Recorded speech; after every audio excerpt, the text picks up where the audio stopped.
वह पुण्य केवल आपको नहीं, आपके समस्त परिवार को कहते हैं बाढ़ें पूत पिता के धर्मा।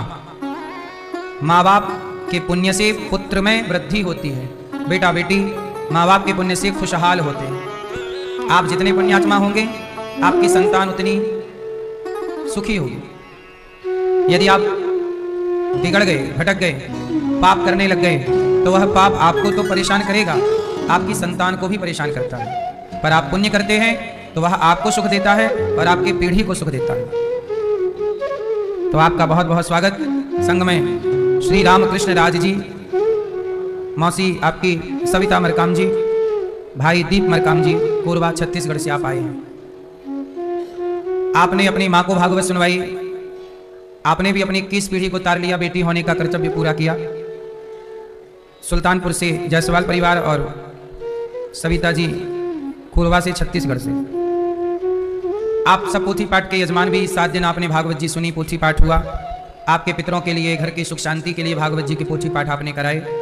अभी 5 मार्च से पुनः भागवत जी के पोथी पाठ बैठेंगे। आप भी अपने पितरों के लिए भागवत जी के पाठ करा सकते हैं। और 10 मार्च से 84 कोस की यात्रा होगी, तो आप भी 84 कोस की यात्रा में सम्मिलित हो सकते हैं। 84 कोस की यात्रा भगवान के इस पूरे ब्रजमंडल की यात्रा होगी। जो 84 कोस की यात्रा कर लेता है वह 84 लाख योनियों से मुक्त हो जाता है। इसलिए अभी 10 तारीख से 10 मार्च से 84 कोस की यात्रा है, तो आप प्रेम से कर सकते हैं। आप आ सकते हैं, नाम लिखा सकते हैं। कल की कथा में आप लोगों ने सुना कि भगवान ने उद्धव जी से कहा कि जाओ वृंदावन जाओ, गोपियों को हमारा संदेशा सुनाओ। देखो हुआ क्या कि गोपियां भगवान से बहुत प्रेम करती हैं और भगवान कृष्ण गोपियों को कह के कि मैं 2 दिन बाद आऊंगा, कह करके भगवान आ गए। कहाँ गए? कंस को मारने के लिए मथुरा। और जब मथुरा पहुंचे तो मथुरा में भगवान ने कंस को मार दिया। अब गोपियों को लगा अब आएंगे, अब आएंगे, अब आएंगे। पर कई महीने, साल बीत गए, अभी तक नहीं आए। तब गोपियां कहने लगी, आए नहीं श्याम जी, लगाई कहाँ देर रे। हे श्याम सुंदर, आप आए नहीं, कहाँ देर लगा दी आपने? कब से हम आपको पुकार रही हैं, पहले तो पुकार रही थी, इंतजार अब आएंगे, अब आएंगे। नहीं आए तो गोपियां रोने लग गईं कि अब देखो हमारे कन्हैया लगता है अब नहीं आएंगे, लगता है हम भूल गए। उन्हें वहां गोपियां मिल गई होंगी, शायद वो हमें भूल गए होंगे। गोपियां बेचारी भगवान की याद में रोने लग गई। भक्ति, गोपियां भक्ति करती हैं और भगवान की याद में तड़पती हैं, रोती हैं। आप लोगों को ये कथाएं यही समझाना चाहती हैं मैया कि भगवान की भक्ति करो, पर जान लो कि भक्ति क्या है। आजकल भक्ति नहीं जानने से बड़ा नुकसान हो रहा है। लोग, ऐसा है ना, आप पीतल को सोना कहते रहिए, तो क्या आपके कहने से कभी पीतल सोना हो सकता है? नहीं जी, मेरे तो बाप दादे मानते आए हैं कि यह सोना है, सोने जैसे चमकता है। तो अब मान लो कि सोना है क्योंकि बाप दादे मान रहे हैं। बताओ ये क्या है? पीतल है कि सोना है? बताओ, हमने अपनी हाथ से उतार के दिखाया है आपको। बताओ ये पीतल है कि सोना है? हैं? जोर से। तो फिर आधे दाम में ले लो आप लोग। हैं? सोने का भाव, हम पीतल भी पहन लें तो लोगों को लगता है सोना पहने हैं, जबकि ये पीतल है, सोना नहीं है। 60-70 रुपए का है ये केवल। लोगों को लगता है सोना पहने हैं, वो लगता भी सोने जैसा है, रंग भी नहीं छूटा इसका। बोलो हाँ, देख लो, कहीं से कहीं तक नहीं कह सकता कोई जल्दी से कि सोना नहीं। बस यही हाल है। हमें पहचान ना होने से हम पीतल को जोर से सोना मान लेते हैं, क्योंकि हमें उसकी पहचान नहीं। आप लोगों से बस इतनी सी प्रार्थना है कि जो भक्ति है उसे तो भक्ति मानो, पीतल को सोना समझने की जरूरत। भक्ति जो है वो तो भक्ति है, पर जो भक्ति नहीं है, आपको लगता है ये भी भक्ति है, हम करते आए हैं यही सही है। आपके मान लेने से कि आप मान लें कि ये सोना है, सोना नहीं हो सकता। भक्ति क्या है? तो गोपियों का ये प्रसंग बताएगा कि भक्ति क्या है। तो सुनो, गोपियां कहती हैं कि हम तो पूजा जानती नहीं, पाठ जानती नहीं, जप तप साधन जानती नहीं, तो क्या जानते हो आप? बोले हम भगवान की याद में केवल रो सकते हैं। तो अच्छा रो। अच्छा एक बात बताओ, ध्यान करने से ज्यादा ध्यान लगता है भगवान का, कि पूजा करने से ज्यादा ध्यान लगता है, कि पाठ करने से ज्यादा ध्यान लगता है, कि मंदिर जाने से ज्यादा भगवान में ध्यान या मन लगता है, या भगवान के लिए रोने में ज्यादा ध्यान लगता है? बोलो। अरे पूजा में ध्यान लगाना पड़ेगा। बोलो हाँ। पाठ में ध्यान लगाना पड़ेगा, ध्यान में भी ध्यान लगाना पड़ेगा, लेकिन जब ध्यान लग जाएगा तभी व्यक्ति भगवान के लिए रोएगा। ध्यान लगेगा ही नहीं तो रोएगा नहीं। तो भगवान की याद में रोने का तात्पर्य है कि ध्यान लग चुका, अभी आप ध्यान लगाने की श्रेणी में हैं, और रोने वाले ध्यान लग चुका की श्रेणी में है। एक स्टेप आगे, एक कदम। इसलिए गोपियां भगवान की याद में रो रही हैं, आप ध्यान लगा रही हैं, ध्यान लगा रहे हैं, और जिसका ध्यान लग गया वो रो रहा है। बच्चा खिलौने के लिए कब रोता है? जब खिलौने में ध्यान लगा रहा होता है कि लग चुका होता है? हैं? लग चुका, अब उसे वही चाहिए, अब उसके लिए रो रहा है। जब ध्यान लग जाएगा तब ना बच्चा रोएगा। देखा ही नहीं खिलौने को तो रोएगा ही नहीं वो, है ना? तो ध्यान लग गया तो रोना स्टार्ट हुआ।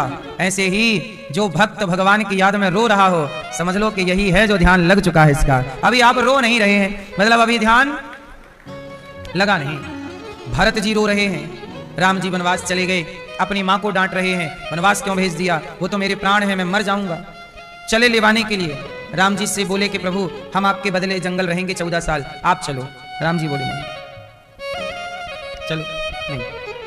भरत जी रो रहे हैं राम के लिए, गोपियां रो रही हैं कृष्ण के लिए, मीराबाई रो रही हैं कृष्ण के लिए। जहां रोना है वहीं प्रेम है, जहां आंसू है वहां प्रेम है, जहां आंसू नहीं है वहां प्रेम, बताओ है कि नहीं मैया? अच्छा गोपियां रो रही हैं, आपसे मैं इतनी सी बात कहना चाहता हूं कि आप लोग भगवान को खूब पानी चढ़ाती हो, जय जय जय, एक लोटा जल चढ़ा दिया अच्छी बात है, फूल चढ़ा दिया अच्छी बात है, तुलसी चढ़ा दी, बेलपत्र चढ़ा दिया बढ़िया है ना? मिठाई लड्डू चढ़ा दिया, रुपया पैसा चढ़ा दिया, सब ठीक है। फल चढ़ा दिए, केला सेब अनार पपीता सब चढ़ा दिया, लेकिन कभी आपने सोचा है कि इन सब की जरूरत भगवान को है? आज लोग बेलपत्र ले जाते हैं, तुलसी ले जाते हैं, और भगवान के पास जाके ऐसे फेंक देते हैं। ये लोग माला ले जाएंगे, और माला ऐसे बिहारी जी के मंदिर में जाके कुछ लोगों को हमने देखा, ऐसे माला लेंगे फेंक देंगे दूर से भगवान जी की ओर। अब आप बताओ, आप जयमाला में खड़ी हो और आपका होने वाला पति माला आपके मुंह पे फेंक के मारे, ले हो गया जयमाला, फिर आप भी माला लो, ले ले तेरे को भी मैं देती हूँ एक माला, ए माला दे फेंक के मुंह पे, हो गया जयमाला। ऐसे ही होता है, सही है ऐसा? जोर से। अरे भाई माला ऐसे नहीं होता कि आप फेंक के मार दो। आप मंदिर गए और माला लिया और भगवान की ओर फेंक दिया, फूल लेके गए फेंक दिया, ये पूजा है? नहीं। क्या है ये आपने औपचारिकता फॉर्मेलिटी निभा दी, अपना काम पूरा कर दिया, तो फिर कैसे माला पहनाए? ये तरीका जो है ये गलत है। आप लोगों को लगता है कि यही पूजा है, ये पूजा नहीं है मेरी मां, तो फिर क्या है? पागलपन, अज्ञानता। तो सही तरीका क्या है? अच्छा बताओ, भगवान फूल माला के भूखे हैं, रुपया पैसा के भूखे हैं, कि भाव के भूखे हैं? तो भाव से माला चढ़ाओ। अब भाव से कैसे चढ़ाओगे? आओ हम वो माला कैसे भाव से चढ़ाना है, आओ हम भाव की ओर ले चलें। देखो होना क्या चाहिए, सही नियम क्या है? चलो आप लोग जरा सावधानी शांति से पालथी मार के बैठो, रीढ़ की हड्डी सीधी करो, हम आपको बताएं कैसे पूजा करनी चाहिए। सब लोग आंख बंद करो, और जैसा जैसा हम कहें वैसा वैसा भाव बनाओ, इमेजिन करो, हमारे संग सब लोग ध्यान करना, मानसिक पूजा करना। अब देखो अभी हम आपसे माला भी चढ़वाएंगे, लड्डू भी चढ़वाएंगे, और भगवान का झूला भी आपसे झुलवाएंगे, और आप करेंगे सब कुछ। देखो क्या तरीका होना चाहिए। सब तैयार हैं? शुरू करें? सुनो, अब हम आपको ध्यान के द्वारा भगवान के धाम में ले चलते हैं। इसे कहते हैं मानसिक पूजा। अब ये कौन सी पूजा स्टार्ट करा रहा हूं मैं? मानसिक, जिसमें केवल मन काम करेगा, शरीर काम नहीं करेगा। शांति से बैठ जाओ भैया, बैठो और मानसिक पूजा जो हम करा रहे हैं उसकी ओर एक कदम बढ़ो। सब लोग आंखें बंद करो।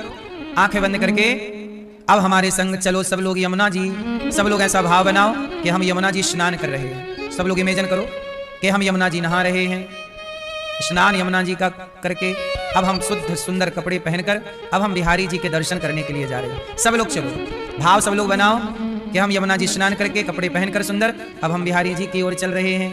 यमुना जी को प्रणाम करके अब बिहारी जी की चौखट को प्रणाम करिए। भाव बनाइए कि हम बिहारी जी के चौखट को प्रणाम कर रहे हैं।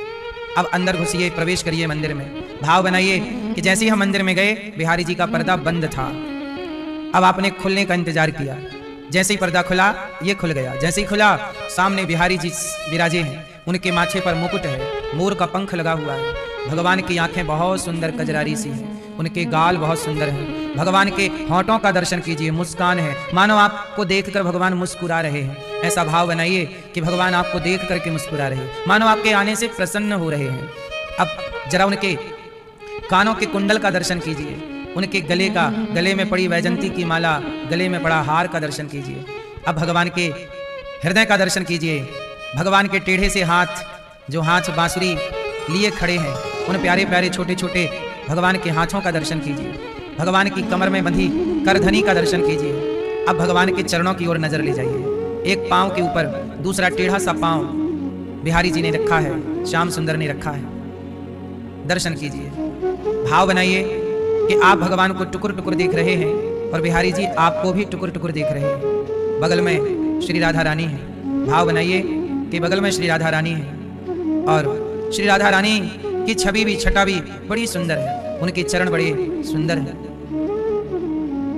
अब आप बिहारी जी से कहो कि प्रभु आप तो हमसे दूर खड़े हैं, थोड़ा पास आइए ना। अब आप बुलाओ भगवान को। अब आप भाव बनाइए कि बिहारी जी चल करके श्री राधा रानी आपके पास आ रही हैं। अब भाव बनाइए कि आपने उन्हें एक सुंदर से सोने के झूले में बिठाया है। सोने का झूला है, श्याम सुंदर बैठे हैं, राधा रानी बैठी हैं और आप झूला झूला रहे हैं श्याम सुंदर को। अब कन्हैया झूला झूल रहे हैं, आप झूला झूला रहे। भाव बनाइए कि आप प्रभु को अपने हृदय के मंदिर में बिठाए हैं, हृदय के झूले पर बिठाए हैं और मन मंदिर के झूले पर आप भगवान को बिठाकर झूला रहे हैं। तभी श्याम सुंदर ने कहा कि झूला ही झूलाते रहोगे, कुछ खाने को नहीं दोगे। अब आप भाव बनाइए कि भगवान को भूख लगी है, इसलिए हम जल्दी से भोजन तैयार कर रहे हैं। मोतीचूर के लड्डू तैयार कर रहे हैं, भगवान के लिए बढ़िया खीर बना रहे हैं। अब भाव बनाओ कि एक थाली पर आपने लड्डू, खीर, इमरती, पूरी, सब्जी तैयार की और अब भगवान के सामने बैठकर आप भाव बनाइए कि हम अपने हाथ से भगवान को लड्डू खिला रहे हैं, रोटी खिला रहे हैं, खीर खिला रहे हैं और बिहारी जी हमारे हाथ से लड्डू खा रहे हैं। श्री राधा रानी हमारे हाथ से लड्डू ग्रहण कर रही हैं। भाव बनाइए, भगवान को भोजन कराइए। भगवान कहेंगे कि लो हमने तो खा लिया, थोड़ा तुम खाओ, तो वो प्रसाद आप पाओ। अब भगवान आए हैं ना, तो उन्हें माला तो पहनाओ। अब भाव बनाओ कौन सी माला पहनाओ। चलो चलते हैं एक सुंदर से सरोवर में, वहां कमल के पुष्प खिले हुए हैं, उस सरोवर से हम जाएं और कमल के पुष्प ला रहे। भाव बनाइए कि हम कमल के पुष्प ला रहे हैं एक सुंदर से सरोवर से और हम स्वयं कमल के पुष्पों की माला बनाकर। भाव बनाइए कि हम 2 माला बना रहे हैं, एक श्याम सुंदर को दिया, एक राधा रानी को दे दिया और कहा कि प्रभु हम आपको क्या पहनाए, आप ही एक दूसरे को पहना दो। तो राधा रानी श्याम सुंदर को कमल की माला और श्याम सुंदर श्री राधा रानी को कमल की माला पहना रहे हैं। भाव बनाइए, इमेजिन करिए कि आपके द्वारा बनाई गई माला श्याम सुंदर के गले में है कमल की माला, श्री राधा रानी के गले में है कमल की सुंदर सी माला। अब भगवान को पुनः झूला में बिठाइए और कहिए कि प्रभु हमें आपका केवट बनना है। जैसे केवट राम जी के पांव धो रहा है, केवट कहता है राम जी पांव धुलाइए, हम आपके चरण धोना चाहते हैं। आप लोग भी जरा इमेजिन कर लो, केवट की जगह आप भी बन जाओ, केवट बन जाओ। कहो हे श्याम सुंदर, हे राधा रानी, हम आपके पांव धोएंगे आज। भाव बनाइए, एक थाल उठाइए, थाली लोटे में जल भरिए और आप धोइए ना जरा पांव। भाव बनाइए कि हम श्याम सुंदर के सुंदर कोमल चरण, राधा रानी के सुंदर कोमल चरण पकड़कर उनके चरणों को धुल रहे हैं और जैसे केवट धुल रहे हैं हम भी केवट बनकर चरणामृत पी रहे हैं। चरणों का धौमन जल हम ग्रहण। भाव बनाइए हम वो चरणामृत ग्रहण कर रहे हैं। अब भाव बनाइए कि आप शबरी बन जाइए थोड़ी देर के लिए। जैसे शबरी राम को जूठे बेर खिला रही हैं, आप भी भाव बनाओ कि आप भगवान को अपने हाथ से सुंदर फल प्रभु को दे रहे हैं। आपके हाथ से भगवान फल खा रहे हैं केला खा रहे हैं, सेब खा रहे हैं, बेर खा रहे हैं। भगवान आपके हाथ से हर वस्तु ग्रहण कर रहे हैं। अब भाव बनाइए कि आप भगवान को प्रेम से पुनः झूला झूला रहे हैं। अब भाव बनाइए कि प्रभु कहो कि हे श्याम सुंदर, जब आप त्रेता में राम बने तो आप मुझे राम का दर्शन कराइए ना। आप कैसे लगते थे त्रेता में, तो जो श्याम सुंदर और राधा रानी झूले पर हैं। भाव बनाइए कि अब वो राम और सीता के रूप में परिणत हो गए, प्रकट हो गए। आहा, आपने दर्शन किया। भाव बनाइए कि आपके सामने श्याम सुंदर आपको हर अवतार का दर्शन करा रहे हैं। आपने राम अवतार का दर्शन किया, बगल में सीता मैया है, आपने उनके गले में भी सुंदर सी पुष्पों की माला पहनाई। भाव बनाया कि हम भगवान के गले में पुष्प की माला धारण करा रहे हैं। भगवान को, राम लला को भी हम लड्डू खिला रहे हैं। अब आप भगवान से कहिए कि प्रभु आप जो बैकुंठ में लेटे रहते हैं, एक बार अपना लक्ष्मी नारायण का दर्शन हमें कराइए। तब भगवान बोले चलो। आपका हाथ पकड़ के भगवान बैकुंठ लेकर के गए और वहां शेष नांग पर भगवान श्रीमन नारायण लेटे हैं और लक्ष्मी जी चरण दबा रही हैं। अब आप भगवान का यह स्वरूप का दर्शन कर रहे हैं। भगवान श्रीमन नारायण लेटे हैं, लक्ष्मी जी चरण दबा रही हैं। तो एक पांव कौन दबा रहा है? लक्ष्मी जी। एक पांव खाली है। तो आप भाव बनाइए कि माँ मैं बैठ जाऊं यहाँ, मैं बैठूं यहाँ, आप भी बैठ जाइए। और दूसरा पांव भगवान के चरणों का आप दूसरा पांव दबाइए। एक पांव लक्ष्मी जी, एक पांव भगवान श्रीमन नारायण के आप चरण सेवा करिए। भाव बनाइए कि बैकुंठ के पति भगवान श्रीमन नारायण के हम चरण सेवा कर रहे हैं और भगवान हमें टुकुर टुकुर देख रहे हैं। अब हमें भगवान श्रीमन नारायण में ही राम का, कृष्ण का, नरसिंह भगवान का समस्त अवतार प्रकट हो गए। हम भगवान के सारे अवतारों का दर्शन कर रहे हैं और तभी हम भगवान से प्रार्थना करें। अब आप सब लोग हाथ जोड़ लो और मेरे संग छोटी सी प्रार्थना करो। बोलो हे श्रीमन नारायण, हम पापी हैं, अधम हैं, नीच हैं, दुष्ट हैं, खल हैं, कामी हैं। हे श्याम सुंदर, हे रघुनंदन, हे दीनबंधु, हे दीन दयाल, माना कि हम पापी हैं, पर जैसे हैं हे नाथ हम आपके हैं। हे प्रभु हमें स्वीकार कीजिए। हे नाथ, हे श्रीमन नारायण, आपके सिवा हमारा कोई नहीं है। आप ही हमारे माता हैं, हमारे पिता हैं। हे प्रभु संसार में आकर हम भटक गए हैं, यहाँ के लोगों को अपना मान बैठे हैं। हे नाथ हमारे अपने तो आप हो, इसलिए हे श्रीमन नारायण मैं आपको भूल भी जाऊं पर आप हमें ना बिसारिए। हे नाथ हमें ना बिसारिए। हे श्रीमन नारायण मैं आपको कभी भूलूं नहीं। श्रीमन नारायण चरणौ शरणम प्रपद्ये, श्रीमते नारायणाय नमः। हे प्रभु सदा आपके चरणों में मन लगा रहे, सदा ये शरीर आपकी और आपके भक्तों की सेवा करता रहे। हे प्रभु हम आपके हैं, जैसे भी हैं हे नाथ हमें स्वीकार कीजिए। हरि शरणम, हरि शरणम, हरि शरणम। इस तरह आपको रोज प्रार्थना करनी चाहिए। इस तरह रोज भगवान के चरणों की सेवा, भोजन की सेवा, चरण सेवा, हर सेवा, हर लीला का चिंतन, दर्शन इस भाव से करना चाहिए। अब आप सब लोग आंखें खोल लो और अपने इस जगत में आ जाओ। अभी देखो आपने भगवान को माला, अब देखो एक तरीका यह है कि माला उठाओ और भगवान जी की तरफ फेंक दो, ये है ना। लेकिन एक तरीका यह है कि आपने इस तरह से ध्यान किया।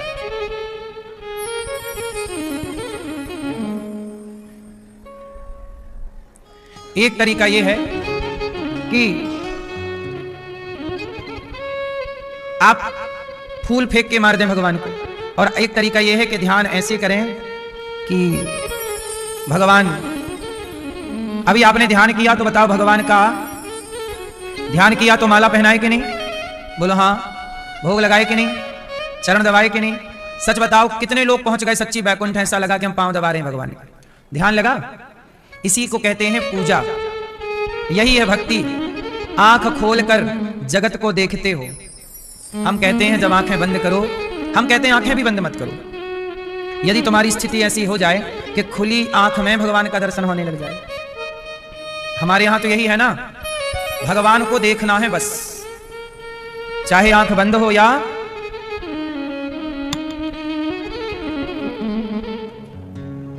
आंखें खुली हो या हो बंद, दीदार प्रभु का होता है। खुली आंखें हों या बंद आंखें हों, पर दर्शन किसका हो। इसलिए खुली आंखों से जब किसी व्यक्ति को देखो तो उस व्यक्ति के रूप में परमात्मा का ही दर्शन करना चाहिए, ना जाने किस रूप में नारायण मिल जाए।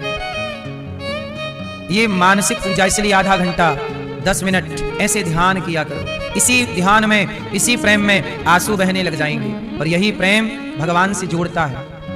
ना फूल की जरूरत है, ना माला की, ना रुपया की, ना पैसे की। भगवान ये भाव चाहते हैं कि मेरा भक्त देखो मेरे याद में खोया है। शरीर भगवान की भक्ति शरीर से नहीं होती, याद रखिएगा। भगवान की भक्ति किससे होती है? जोर से, मन, शरीर नहीं, मन। इसलिए कहता हूं शरीर कहीं भी जाए जाने दो, पर मन सदा भगवान के चरणों में लगा के रखो। हर क्षण मन भगवान में लगा रहे। ठीक है। उद्धव जी कहा घनश्याम ने उद्धव से वृंदावन जरा जाना, वहां की गोपियों को ज्ञान का कुछ तत्व समझाना।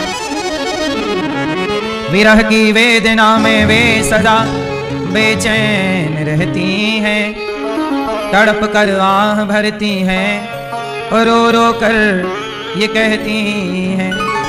गोपियां क्या कहती हैं? गोपियां, है प्रेम जगत में सार, है प्रेम जगत में सार, और कुछ सार नहीं, मन कर ले प्रभु से प्यार, और कुछ सार नहीं।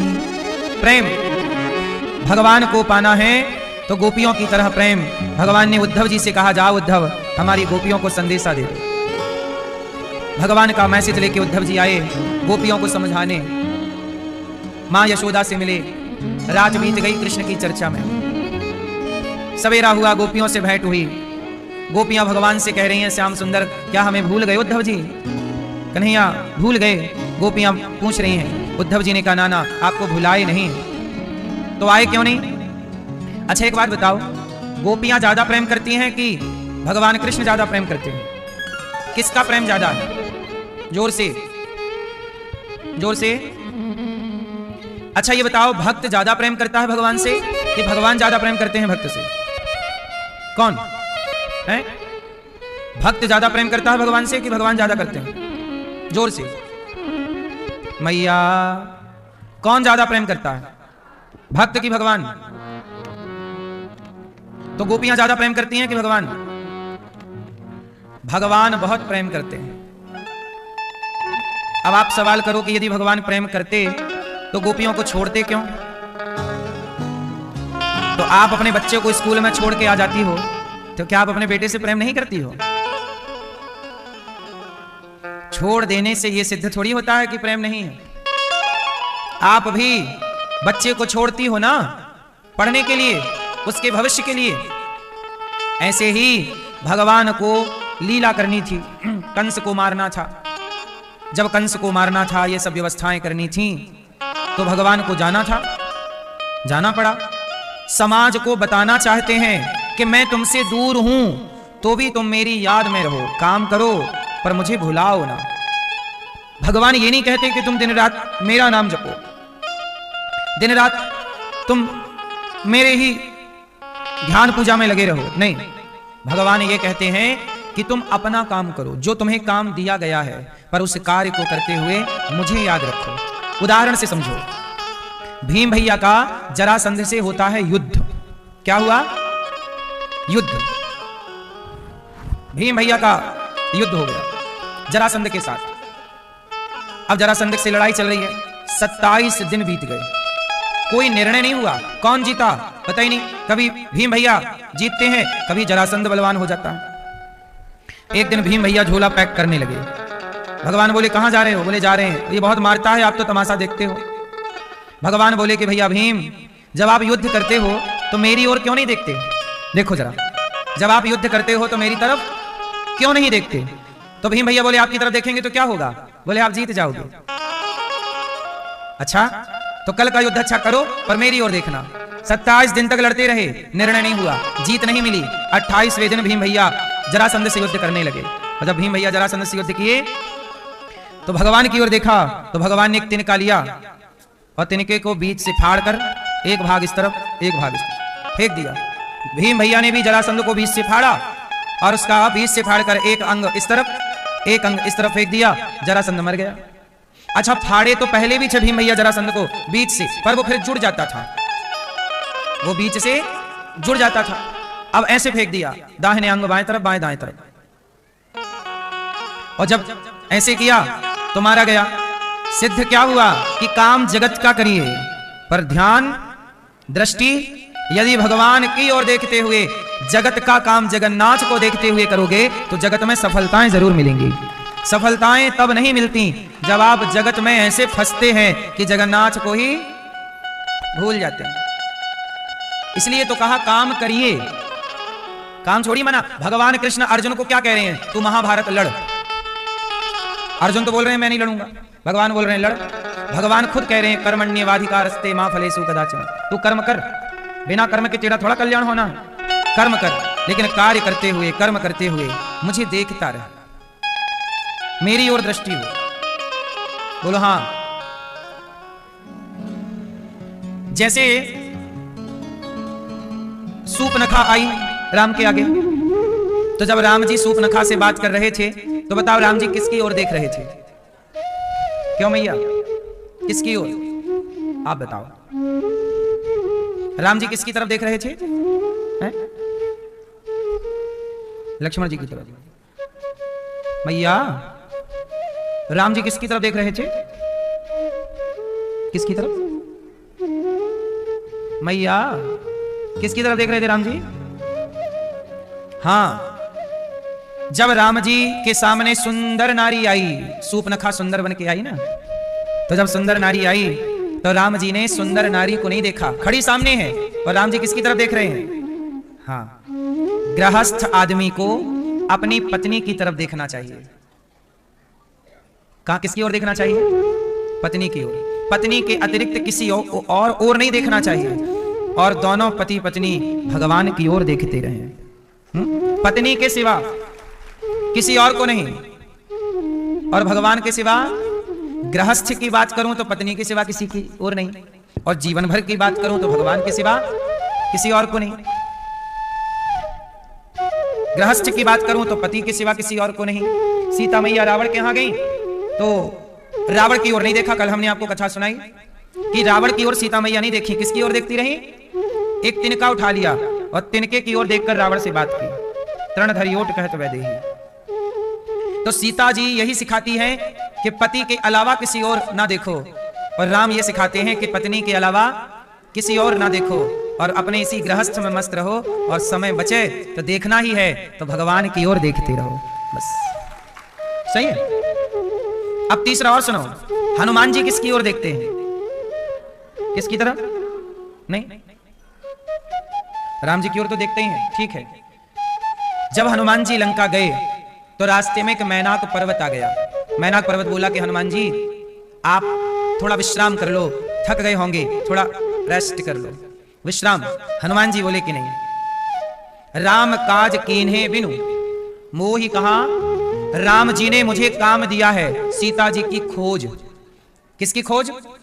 जब तक मैं अपना लक्ष्य पूरा नहीं कर लेता मैं किसी और तरफ देखूंगा नहीं, मैं अपने लक्ष्य की ओर देख रहा हूं।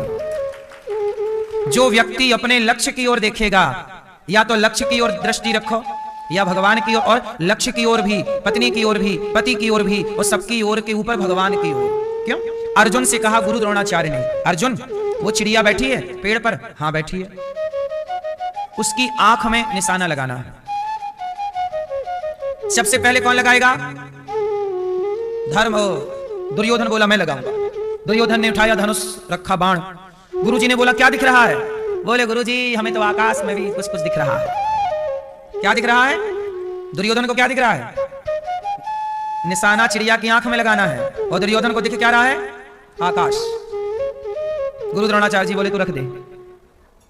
धर्मराज से पूछा क्या दिख रहा है? बोले पेड़ दिख रहा, पत्ते भी दिख रहे हैं। फिर पूछा भगवान ने, भीम क्या दिख रहा है? बोले पेड़ पे फल लगे हैं, वो दिख रहे हैं मस्त। अर्जुन से कहा तुझे क्या दिख रहा है? अर्जुन ने क्या बोला? मुझे तो केवल लक्ष्य, आंख पे निशाना लगाने का आपने बोला, तो मुझे तो केवल आंख दिख रही है। इसलिए अर्जुन श्रेष्ठ धनुर्धर बने। क्यों? क्योंकि उन्हें अपना लक्ष्य दिखता है। जिन लड़कों को, जिन लड़कियों को अपना लक्ष्य दिखने लग जाएगा वो सफल जरूर होंगे। असफल वही लोग हैं जिन्हें अपना लक्ष्य नजर आता, दिख नहीं रहा। जब लक्ष्य दिख ही नहीं रहा तो लक्ष्य मिलेगा कैसे, प्राप्त कैसे होगा? इसलिए सब जगह ना देखो। जो सब जगह देखते हैं वो बर्बाद हो जाते हैं। बोलो हाँ। रावण सब जगह देखता है, सब जगह देखने के चक्कर में देखो लंका में आग लग गई। हाँ, इसलिए सब जगह ना देखो मेरी मां। अपने अपने लक्ष्य को पहचानो।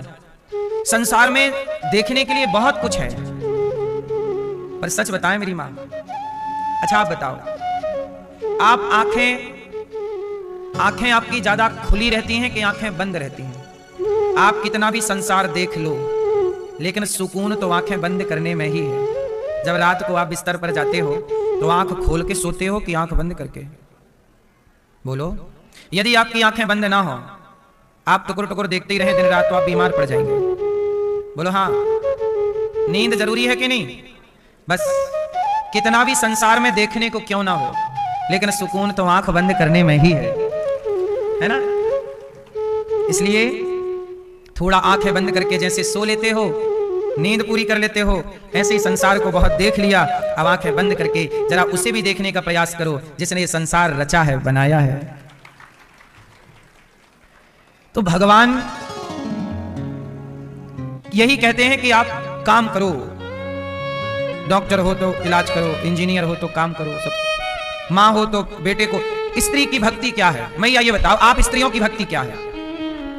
सुनो, आपकी भक्ति है आप अपने बेटों को पढ़ा लिखा कर संस्कार दें, उन पर ध्यान रखें, उनके पीछे पीछे रहें, अर्थात बच्चों का पीछा बिल्कुल न छोड़ें। पढ़ रहा है कि नहीं, क्या कर रहा है, किससे बात कर रहा है, कर रही है, संस्कारवान आपने बच्चों को बना दिया ना, यही आपकी भक्ति है। अब जैसे आप दिन भर माला जपो और तुम्हारा बेटा लड़की छेड़ रहा है वहां चौराहे पे, तो यमराज जी तुम्हें 3-4 कूड़ा और मारेंगे। ले चली भजन करने। तुम्हारा भजन क्या है? तुम्हारी संतान सही रास्ते पर चल पड़े, संस्कारवान बने, यही तो तुम्हारा भजन है। अब तुम दिन भर माला जपो और तुम्हारे बच्चे वहां लड़कियां छेड़ रहे हैं, गलत काम कर रहे हैं, चरस पी रहे हैं, अफीम पी रहे हैं, गांजा पी रहे हैं, तो मैया सच बताओ आप भी सफल मां ना बन पाई। सफल मां कौन है? जिसका बेटा सही रास्ते पर चल पड़ा वो सफल मां है। यदि आपका बेटा भटका है तो बताओ बेटे की तो गलती है, पर कहीं ना कहीं मां और बाप दोनों की भी तो गलती है। बोलो हाँ। इसलिए कहता हूं माँ बाप की सबसे बड़ी भक्ति क्या है? अपने बेटे को ईमानदार बनाना, संस्कारवान बनाना, बेटी को, ये आपकी भक्ति है। लेकिन आजकल आप लोग अपनी भक्ति नहीं कर रहे हैं, ना बेटों पे ध्यान ना बेटियों। बेटियां तो ऐसी हो गई कि देखो संसार में कुछ बेटियां शराब पीने लग गई, कुछ बीड़ी सिगरेट पीने लग गई, कुछ बेटे बलात्कारी हो गए, चोरी कर रहे हैं, कुछ बेटे उल्टी सीधी गलत गलत काम कर रहे हैं, चलती फिरती बहन बेटियों को छेड़ रहे हैं। आप में से ही किसी का बेटा है, आप बताओ, बस स्टैंड में, रेलों में और बसों के अंदर कुछ लड़के ऐसे होते हैं जो लड़कियों को टच करते रहते हैं गलत गलत जगह पर, भीड़ का फायदा उठा के। ये बात सही है कि नहीं? अब बताओ वो जो लड़के छेड़ रहे हैं गलत गलत जगह स्त्रियों को, उन स्त्रियों में आप भी सम्मिलित हो सकती हैं। आपको भी किसी ने गलत जगह छुआ होगा, टच किया होगा भीड़ भाड़ का मौका देख करके। हर स्त्री के साथ, लगभग 99% भारत की स्त्रियों के साथ ये होता है। कहीं स्टैंड में, कहीं रेलवे में, कहीं कहीं कहीं कहीं जहां मौका मिल जाए कोई ना कोई दुष्ट आदमी छेड़ देता है आपको। तो वो छेड़ने वाला कौन है? वो भी तो किसी माँ का बेटा होगा, किसी बहन का भाई होगा, आकाश से तो टपका ना होगा। यदि आपने अपने बच्चों को संस्कार दिए होते तो ये किसी की भी बहन बेटी को क्यों छेड़ते?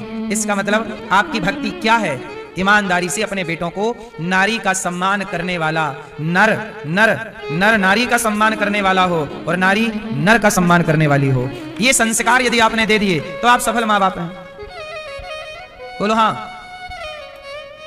क्यों जी, ये बात सही है कि गलत है? मैया आज बताओ, लड़के लोग छेड़ते रहते हैं कि नहीं? कुछ लोगों की हम बात कर रहे हैं, बोलते रहते हैं कि नहीं उल्टा सीधा?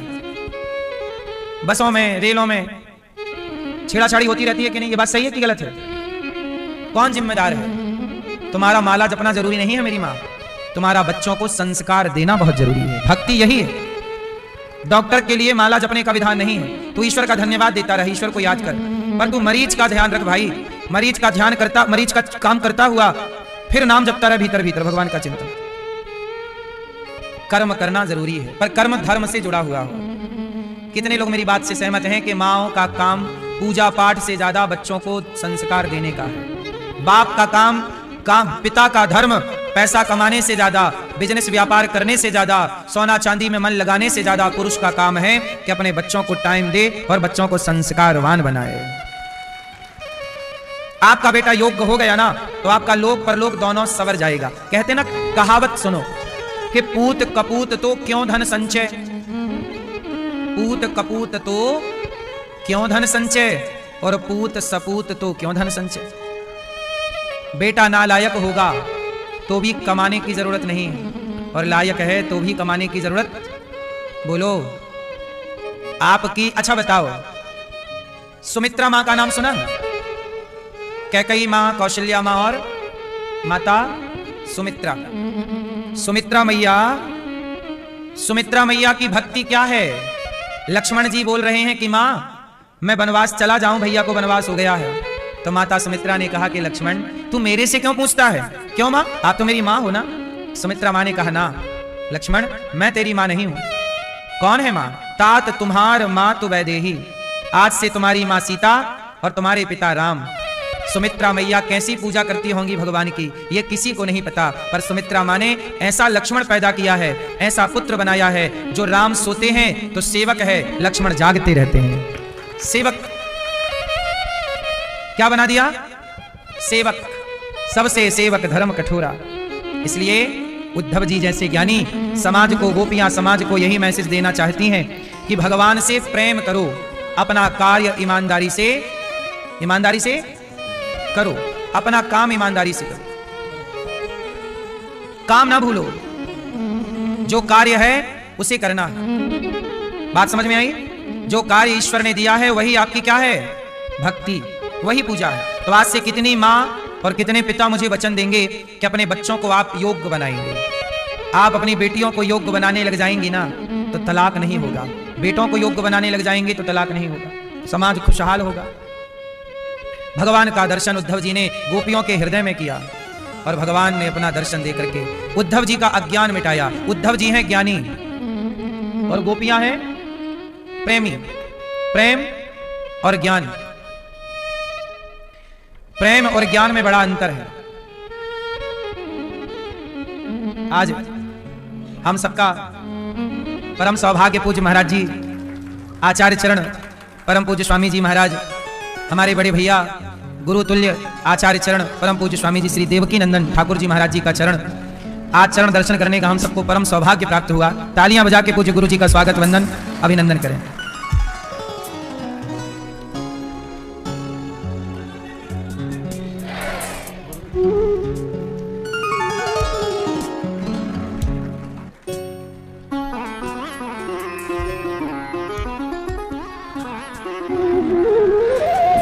हम सबका बड़ा सौभाग्य, पूज्य गुरुजी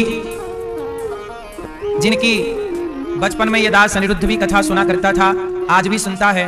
और ऐसे महापुरुष जिन्होंने लाखों नहीं करोड़ों लोगों को वृंदावन से जोड़ा है, ऐसे प्रियाकांत जी के लाडले परम पूज्य गुरुजी पधारे हैं। आप सब बैठ जाएं। और आज ये दास अनिरुद्ध अपने आप को कृतार्थ समझ रहा है कि ऐसे महापुरुष अनायास अचानक कृपा करके पधारे हैं अपने आप। स्वामी जी ने मुझे सूचना भी नहीं दी और अचानक दर्शन दे दिया आपने। ये अकारण करुणा है। ये क्या है? अकारण कृपा है। जैसे भगवान भक्तों पर अकारण कृपा कर देते हैं, ऐसे आज पूज्य गुरुदेव भगवान ने अकारण कृपा कर दी।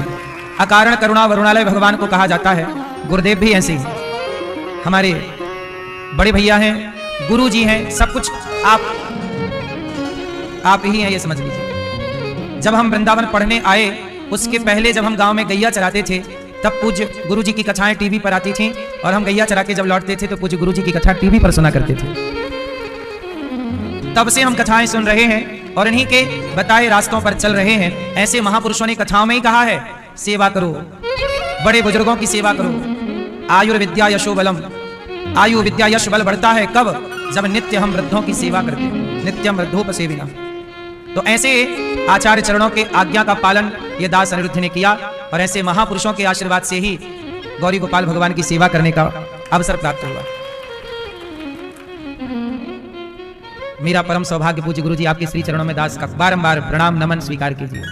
मैं आपका दास हूं, सदा आपके लिए हृदय में यही भाव रहता है कि देखिए, आप सब जानते होंगे पूज्य देवकी नंदन ठाकुर जी को कौन नहीं जानता। जब लोग वृंदावन के बारे में नहीं जानते थे भली भांति, तब आपने भारत के नहीं दुनिया के कोने कोने में जाकर वृंदावन की महिमा सुनाई और इनके कहने से करोड़ों लोग ब्रज मंडल में आकर ब्रज रज में लौट कर अपने जीवन को कृतार्थ किया है। कितने लोगों ने जो शराब पी रहे थे, मांस खा रहे थे, गलत रास्ते पर थे, इनकी वाणी सुनकर, कथा सुनकर कितनों को इन्होंने रास्ता दिखाया है। बताइए, ये परोपकार है कि नहीं? लोग कहते हैं संत लोग क्या करते हैं, साधु लोग क्या करते हैं? अरे जिन लोगों को डॉक्टर नहीं सुधार पाते, जिनकी शराब डॉक्टर नहीं छुड़ा पाते, वो कथाओं के बल पर रास्ता, गलत रास्ता छोड़कर और सही रास्ते पर चलने लग जाते हैं। ये कथाओं की, ये आचार्यों की, ये कथा सुनाने वाले कथा सुना सुना के कितने लोगों को, भटकी हुई समाज को सही दिशा दे देते हैं। ये उपकार है कि नहीं? अब बताइए, ऐसे महापुरुषों का समाज पर उपकार है कि नहीं? है ना? इसलिए संतों को अपमानित कर देना, गालियां दे देना बड़ा आसान है, पर संत लोग कितने लोगों को सही मार्ग पर ले आए, कितना परोपकार का कार्य करते हैं। अभी पूज्य गुरु जी ने जो पंजाब में और ऊपर जो बाढ़ आई थी, उन बाढ़ प्रभावित लोगों तक आपने खूब राशन पहुंचाकर उनका खूब सहयोग किया, सब तरह से धन धान्य देकर भी, आर्थिक रूप से भोजन खाद्य पदार्थ देकर। अब देखो, संत लोग भी अपना सारा तन मन धन से समाज में लगे ही रहते हैं। ऐसे महापुरुषों के चरणों में दास का बारंबार नमन। आज तो मैं क्या कहूं, भगवान की कृपा नहीं, विशेष कृपा हो गई कि अनायास हमें भी पता नहीं था, आपको भी पता नहीं, आपको भी लगा था कि ऐसे महापुरुषों का दर्शन हो जाएगा। देखिए, अचानक न जाने कौन से गुण पर दयानिधि रीझ जाते हैं। पूज्य गुरु जी की वाणी हम सुन के आशीर्वाद ले लें और अपने आप को कृतार्थ कर लें आपकी वाणी से। देखो, संत बड़े परमार्थी, भेष धरे अवधूत, पर राम नाम का गोला फेंकें तो